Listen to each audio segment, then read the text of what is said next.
Hello, everyone, and welcome to 100 Football Sports Talk Radio. I'm your host, Logan Landers, and today I'm doing an NCAA Week 1 game preview between the Penn State Nittany Lions and the Purdue Boilermakers. So if you enjoyed this video or this episode of the podcast, please be sure to like, comment, share, and subscribe. We go live each and every single week on Facebook and YouTube, clips for show on Instagram, connect with us on LinkedIn as well, and of course our podcast available every single day on Spotify, Apple Podcast, or wherever it is you listen to your podcast. You can find us there with game previews, team previews, draft analysts. We also have amazing history specials as well, legends interviews with some of the game's greatest players, and so much more. You just got to go check it out for yourself. So let's get into this. Enough talking, enough promoting. Let's promote this game here. Penn State, Purdue, matchup on September the 1st, 8 o'clock Eastern Standard Time. Be sure to check it out. Purdue is the home team. Penn State is the traveling team on the road. Let's talk about these teams. First up, let's talk about these Nittany Lions, 7-6 record last season under head coach James Franklin, we all know. And this is a team that has a lot of hype around it this year, I think. A lot of people think that Penn State could really be ready for that next big leap because they were kind of, like I said, mediocre 7-6 last year. Not like this program at all, right? This is a historic program that has done a lot. And it all starts on offense. The offense last year just did not really get clicking. Set 376 yards a game, only about 25 points, and it struggled with deep pass plays, right? Connecting on them. Jahan Dotson, right? We all know he is no longer with the team. So that's going to hurt also. But the offensive line is getting stronger. So that helps in the long run that you got a good offensive line. And I think that with him, I think that you're going to look good there. Hunter Nosrad from Cornell's coming over. You have J.B. Nelson from JUCO. He's working at the guard. Juice Scruggs, right? He's going to be at center. Caden Wallace at the right tackle spot. And it struggled last year, right? 118th ranked in terms of the rushing game. So you got to figure that out. And for the second leading scorer, Noah Kane, he's gone LSU. Kayvon Lee is the guy in charge this year. And behind him, you have Nick Singleton, who is a superstar in the making potentially. There's a lot of hype around that young man, so watch out for him this upcoming year. Sean Clifford, back at QB. We all know he's been there for quite some time now. Threw for over 3,000 yards last season, 21 scores, 8 picks overall in the year. He's solid. He's got experience, fifth-year senior. He knows what he's doing. He's got to elevate his game even more to perform this upcoming year. Like I said, Jahan Dotson, he was the guy last year, 91 catches, 12 touchdowns, but he is now with the new look Washington Commanders. In steps Parker Washington and Keandre Lambert-Smith, who are going to be a nice 1-2 punch, I think. They're going to help fill that Dotson void. And you also get Mitchell Tinsley, who had 87 catches and 14 touchdowns from WKU last season. Also, Brenton Strange and Theo Johnson are also some guys to look out for at the tight end spot, and I think that they could have a good year also. Now for the defense, they gave up a good bit of yards, but not too bad points, right? It wasn't great against good running teams. The pass defense was pretty solid, and, overall not too bad. They only allowed more than 24 points twice last year. Against Ohio State was one of them. The other one was against Michigan State. So, those are two really good teams, and it wasn't like those are blowouts anyways. So, like I said, the defense, when it allowed 20 or fewer points, Penn State went 7-1 last year. And they were 0-5 when they allowed a little bit more than that. But the pass rush, I think, is something they need to work on as well. They got 9.5 sacks last year from Arnold Ebiketie, who is gone. He is no longer with the team. He went to the NFL. And also, I think that's going to hurt them a little bit in terms of getting to that quarterback.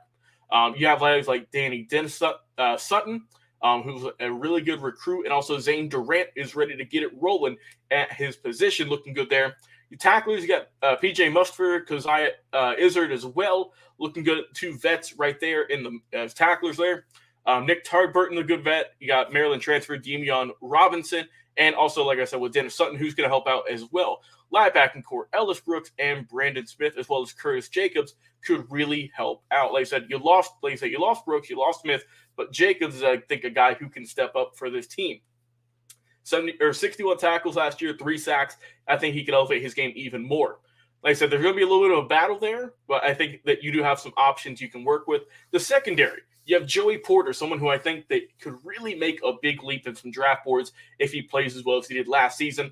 And you have Jair Brown, the team's returning tackler, with 74 last season. You also have Kalen King on the opposite side, and I think the secondary is going to look good for Penn State. So for some final keys for them to win this game before I move over and talk about Purdue, just run the ball a little bit more, right? This is Penn State, a team known for running the ball down people's throats. Saquon Barkley, Miles Sanders, just to name a few in recent memory.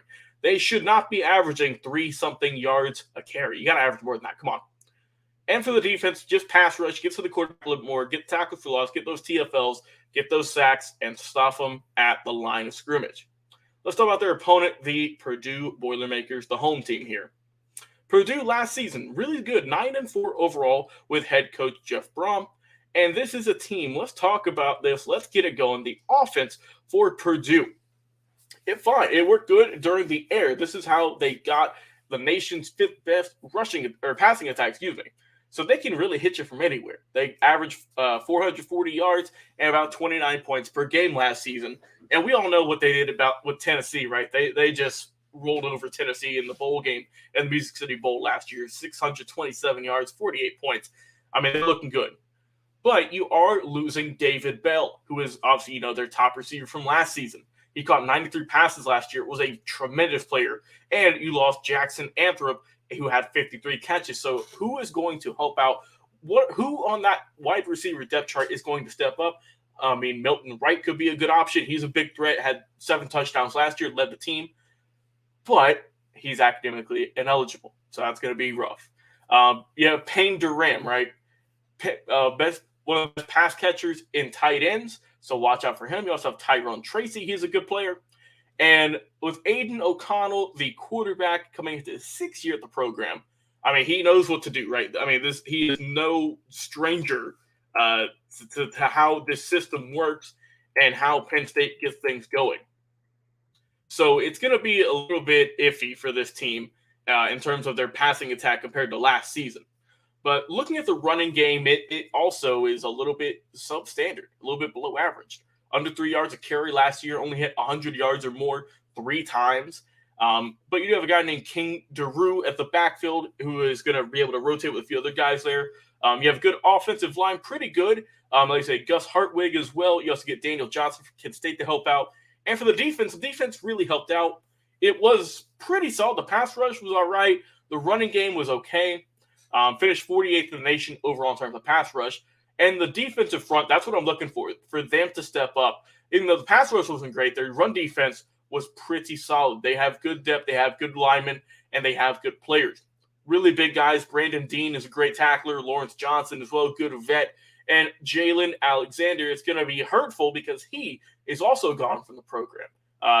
He's gone from the linebacking core. Kieran Douglas is going to be stepping in, and Jalen Grant potentially to step up. You're getting Corey Trice back from a knee injury. Hopefully he can get things going. I'm not sure week 1. And also Marvin Grant.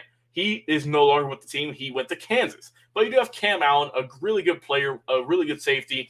Led team last year with 4 picks. And you also have Jamari Brown coming off of a pretty good year last season. So for Purdue, their keys to victory for the offense, be more effective. Once again, kind of like Penn State. Run the ball a little bit more. You have to average a decent amount of running yards, man. You can't get more than 100 yards just 3 games like last season. You got to do better than that. And as for the defense, also with the run, this time you got to stop it. You got to be able to get things going. I mentioned that, for Tennessee, right? Tennessee had 281 yards in the bowl game last year, and they still lost. So, I mean, usually if you get that many yards, it's going to be rough. And I think that for Purdue, I just don't know, man. I don't know if Purdue is ready quite yet, at least week 1. I mean, I think that, obviously they did good last year, good record, won the bowl game against Tennessee in a shootout. But I think for overall, I'm going to go with Penn State getting the win of this one.